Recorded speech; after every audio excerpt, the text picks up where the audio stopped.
Suit boot में आया Kanhaiya band बजाने को, लेकिन न कन्हैया दिख रहा है न बैंड बाजा दिख रहा है। वो जो एक उत्साह ऊर्जा का संचार दिख रहा था बिहार कांग्रेस में, वो भी गायब है। खास करके जो विधानसभा के उपचुनाव 2 सीटों पर जो हुए उपचुनाव में कांग्रेस की करारी हार हुई थी, उसके बाद से कन्हैया गायब है। जबकि बिहार प्रदेश कांग्रेस अध्यक्ष का चुनाव होने वाला है, मदन मोहन झा अपने पद से हटने वाले हैं और उनकी जगह नई नियुक्ति होने वाली है, लेकिन कन्हैया कहीं दिख नहीं रहे हैं। क्यों नहीं दिख रहे हैं? कहाँ हैं? कहाँ व्यस्त हैं वो? यूपी में भी नहीं दिख रहे।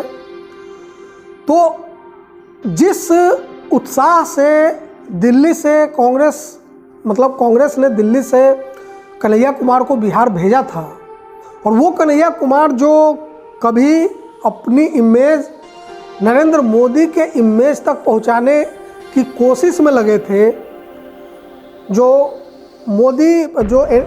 एंटी मोदी एलिमेंट है, फोर्स है, उसकी नज़र में कन्हैया कुमार का इमेज उस लेवल का था। वो जगह जगह पूरे देश में घूम रहे थे, हर जगह बात कर रहे थे मोदी के खिलाफ, मोदी की मुखालफत कर रहे थे। उसके बाद ही वो कांग्रेस की नज़र में आए। कांग्रेस में उनका बहुत ज़ोरदार ढंग से स्वागत हुआ। वो बिहार के रहने वाले हैं। बिहार के इलेक्शन में जो विधानसभा सीटों के 2 सीटों पर उपचुनाव हुए थे, उसमें भी वो आए, चुनाव प्रचार भी किया, लेकिन वो नतीजा देखने को नहीं मिला जो दिखना चाहिए था। तो जो लोग ये उम्मीद कर रहे थे कि कन्हैया कुमार कांग्रेस का बेड़ा पार लगाएंगे बिहार में, अब उनका क्या होगा? कांग्रेस का क्या होगा? कन्हैया कुमार का भी क्या होगा? कहाँ है कन्हैया कुमार? वो सिर्फ एक सीट पर चुनाव लड़ने वाले नेता बनकर रह जाएंगे, या बिहार में कांग्रेस का चेहरा बनेंगे? अब या वो तो खुद कांग्रेस का चेहरा बिहार में नहीं बनना चाहते, वो चाहते हैं कि वो नेशनल पॉलिटिक्स में बने रहे, जबकि उनको पता है कि कांग्रेस में जाने के बाद नेशनल पॉलिटिक्स में वो कद उन्हें मिलना शायद संभव हो जो उनको बिहार में रहते हुए मिल सकता है, या कांग्रेस से बाहर रह के मिल सकता है। ये कन्हैया कुमार को पता है। और सवाल है कि कांग्रेस भी क्यों चाहेगी कि नेशनल लेवल पर राहुल गांधी के बरक्स किसी और को एक बड़ा कद का नेता बनाया जाए? तो ये इतना बड़ा कोई रॉकेट साइंस नहीं है जिसे मैं ही जानता हूँ सिर्फ, ये सब लोग जानते हैं, कन्हैया कुमार भी जानते हैं।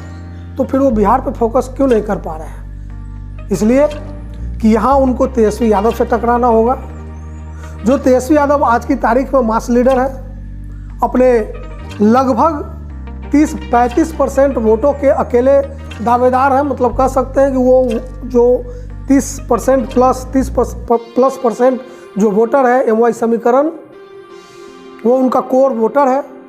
तो क्या कन्हैया कुमार इस चीज़ से डर रहे? मुझे लगता है कि एक मुद्दा ये भी हो सकता है कि बिहार जैसे स्टेट में कन्हैया कुमार चाहे जितने भी बड़े नेता हों, जितने भी प्रगतिशील, कितने भी पढ़े लिखे नेता हों, लेकिन उनका भूमिहार जाति से होना शायद उनकी सबसे बड़ी डिमेरिट साबित हो रही है। इसलिए कि बिहार में सब कुछ भुलाया जा सकता है, जाति को नहीं भुलाया जा सकता है।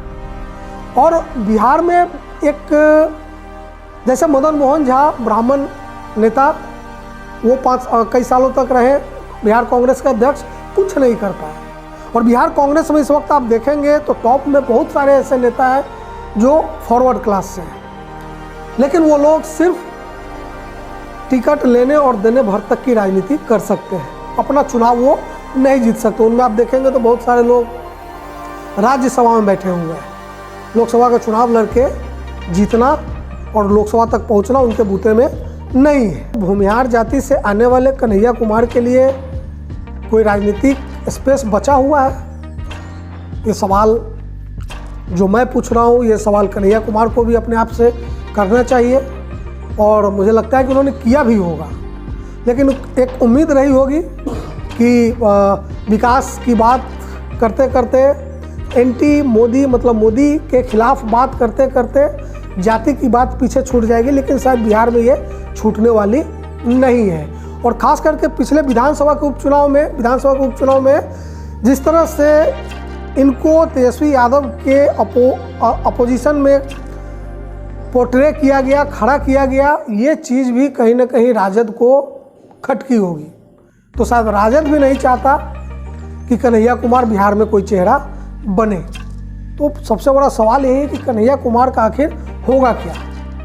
एक अच्छे पढ़े लिखे युवा नेता जो काफ़ी बोल्ड है, अच्छा बोलता है, अच्छा जानता है, अच्छे ढंग से बातें रखता है, राजनीति की समझ है, उसकी कहीं असामयिक राजनीतिक पॉलिटिकल किलिंग तो नहीं हो जाएगी, इसकी भी संभावना है।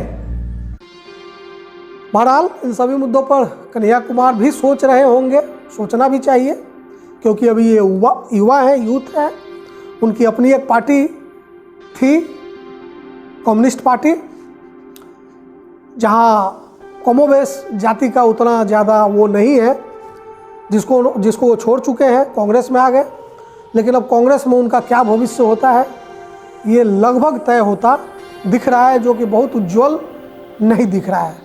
बाकी देखिए आगे क्या होता है। राजनीति है, राजनीति में कभी भी कुछ भी हो सकता है। देखते रहिए फाइनल पोस्ट। नमस्कार।